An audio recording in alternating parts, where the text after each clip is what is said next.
पंजाब में आम आदमी पार्टी ने जिस तरह से झाड़ू चलाया, इसकी शायद ही किसी ने कल्पना की थी। और अब जम्मू कश्मीर के अंदर भी आम आदमी पार्टी ये सोच रही है कि हम यहां पर इसी तरह से झाड़ू चलाएंगे। क्या वो चला पाएंगे या नहीं चला पाएंगे, इस पर चर्चा करेंगे। चर्चा करने के लिए हमारे साथ हैं परमवीर सिंह, जो लीडर हैं, नेता हैं आम आदमी पार्टी के। सर, आपका बहुत बहुत स्वागत है। शुक्रिया दीपक जी, स्टेट समाचार का भी शुक्रिया और मेरी तरफ से आपके सभी दर्शकों को जय हिंद। पहले तो बहुत बहुत मुबारक। आपने पंजाब में जिस तरह से झाड़ू चलाया, उम्मीद थी आप ऐसे झाड़ू चलाओगे?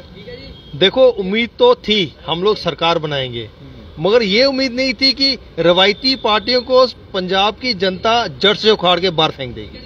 और इसका मैं सारा श्रेय पंजाब की जनता को देता हूं सबसे पहले। उसके बाद जो हमने दिल्ली में काम किए, जो पंजाब की वोटर ने समझा कि हमारी जरूरतें ये हैं, वो नहीं है जो हमें बीजेपी, कांग्रेस और जो रवायती जो लोकल पार्टीज थी वो समझा रही हैं। क्योंकि हर किसी के बच्चे को शिक्षा चाहिए, जो हमारा बेसिक एजेंडा है, इलाज चाहिए, उसके साथ बेहतर सुविधाएं चाहिए, चाहे वो बिजली की हो या पानी की हो।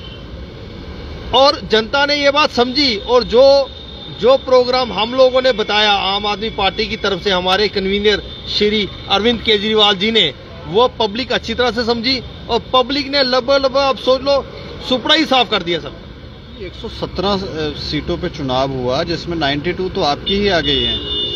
तो इतनी तो किसी ने सोची भी नहीं थी कि 92 आ जाएंगे। कितना वैसे माइंड में था कि कितनी सीट्स आ सकती हैं? हमारा आइडिया था कि 75 से 80 ये टारगेट था, मगर जनता जनार्दन है, वो समझती है हमें किस चीज की जरूरत है और उसी हिसाब से जनता ने वोट दिए और हम लोग सरकार बना रहे हैं। भगवंत मान जी माननीय हमारे चीफ मिनिस्टर बनने जा रहे हैं और सबसे बढ़िया कैबिनेट देंगे जो लोगों का काम कर सके।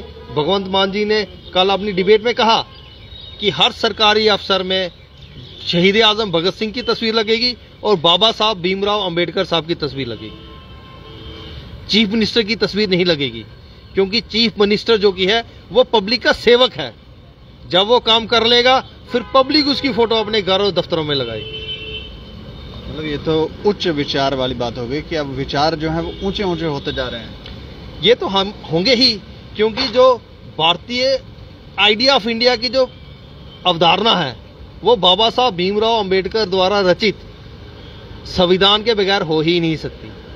और अगर त्याग देखना है, वो आजादी की लड़ाई में वो त्याग शहीद आजम भगत सिंह से बड़ा नहीं हो सकता।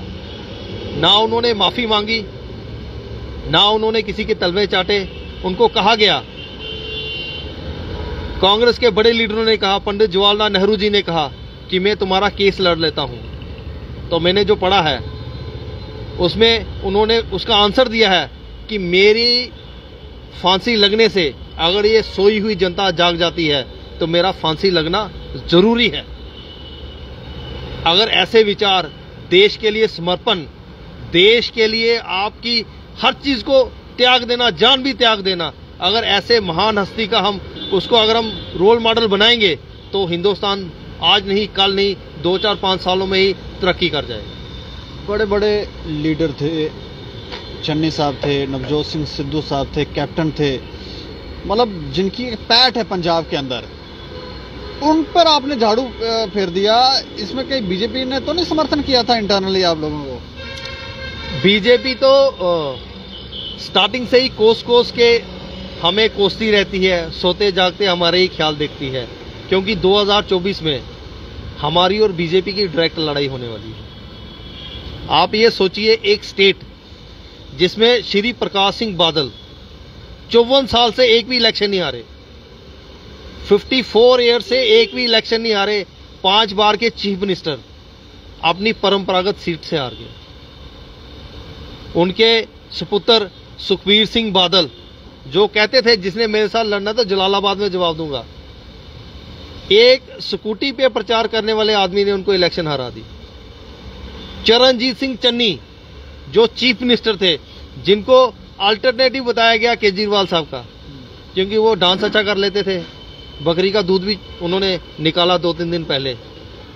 उनको हराने वाला आदमी जिसने उनको हराया, उसका वो एक मोबाइल शॉप पे मैकेनिक है, मोबाइल रिपेयर करने का। उनके जो मदर हैं वो सरकारी स्कूल में सफाई का काम करते हैं। उनके फादर ट्रक ड्राइवर हैं।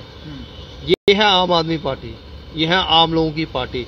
जिसने चीफ मिनिस्टर को हराया वो एक मोबाइल शॉप पे मोबाइल रिपेयर करने का काम करता है। और सोचिए, कैप्टन अमरिंदर सिंह, महाराजा पटियाला, उनको भी हराने वाला आदमी बहुत छोटे लेवल का है।